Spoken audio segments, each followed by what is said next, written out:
Nostalgic for one of your favorite childhood treats? I'm gonna show you how to make them homemade. I loved Fig Newtons when I was a kid, so much so that I think I went through a whole box in one sitting once.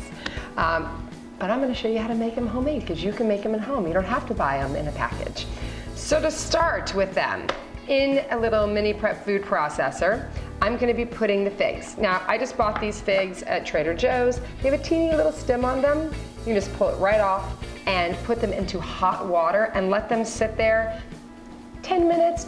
What you're really trying to do is get them to soften up, because we're gonna put them into the little food processor, and that's our center. That's your figgy, yummy center. And I'm gonna add about a tablespoon of this soaking liquid, because we wanna make sure that it purees up. And then I'm gonna add about a tablespoon of honey.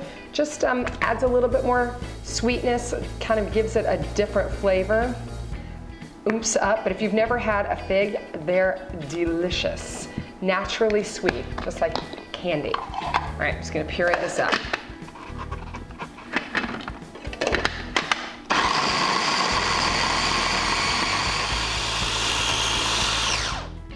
And that's it. Nice and creamy puree. I'm gonna give you, so you can see it.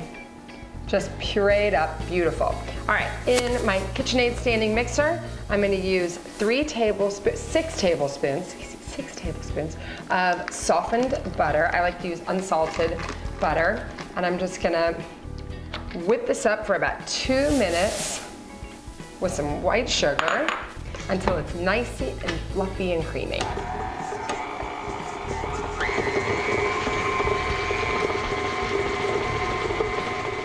All right, now that that's got for about 2 minutes, I'm gonna add in 1 large egg. Just beat it just till it combines, and a teaspoon of vanilla extract. That's good. And after the egg is all combined with vanilla, I'm gonna put in 1½ cups of white wheat flour. You can buy it at any grocery store, health food store. White wheat flour is becoming much more popular these days. And with traditional Fig Newtons, that's what you loved, is that just outside, like more grainy, wholesome taste of a Fig Newton. Okay, once that dough is totally combined, I'm gonna divide it into 2 pieces, and I'm gonna roll it out like I did here. Show you this. I rolled it out on a parchment paper into a big rectangle, and specifically a 12 by 4 inch rectangle.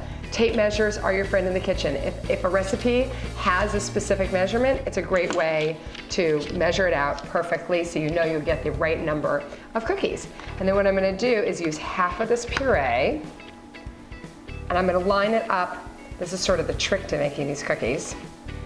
Right down half of this side, just either side, because you're gonna be folding the dough over.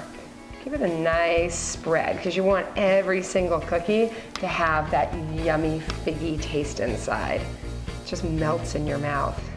I mean, did you have that when you were a kid? Did you eat Fig Newtons? I did, and I loved them. That's fun, because now my kids, they get to enjoy them too. And these are perfect in a school lunch or just as an after school treat. And another thing that I love to do is freeze them. After I bake them, I'll just freeze them up, and then that way you can just put them right into a school lunch. It's a good trick for making sure that you always have a few cookies on hand. Okay, and then all I'm gonna do is take my dough and gently turn it like this. This is part of the reason you can use this paper. Just fold it right in half.